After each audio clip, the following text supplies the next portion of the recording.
শীতকালের বাতাসে মানে যারা নন স্মোকার, যারা স্মোকার তাদের তো সর্বনাশ হচ্ছেই, যারা নন স্মোকার তাদেরও নাকি শীতকালের বাতাসে এতটাই পলিউশন থাকে এবং সেটার জন্য নাকি আমাদের 10টা সিগারেট খাওয়ার সমান 24 ঘন্টায়। এটা কি মানে ঠিক? এটা একদম ঠিক।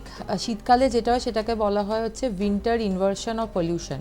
মানে নর্মালি কি হয়, যখন গরমকাল থাকে তখন এই পলিউশনের যে পার্টিকেলগুলো নিচের দিকে অতটা বেশি ট্র্যাপড হতে পারে না, কিন্তু শীতকালে যেটা হয় যে ঠান্ডা হাওয়ার সাথেই পলিউটেন্টগুলো নিচের দিকে ট্র্যাপড হয়ে যায়। তো নিচের লেয়ারে যেহেতু ট্র্যাপড হয়ে যায়, নর্মালি তো আগে ওটা হচ্ছিল না সামারে, উইন্টারে আপনার তো শ্বাস মানে যেটা আমাদের এনভায়রনমেন্ট, এটা থেকেই শ্বাস নিতে হবে। এবার এনভায়রনমেন্টেই যদি পলিউটেন্ট বেশি ট্র্যাপ হয়ে থাকে তাহলে তো সেটা সিগারেট বা বিড়ি খাওয়ার মতনই হয়ে গেল।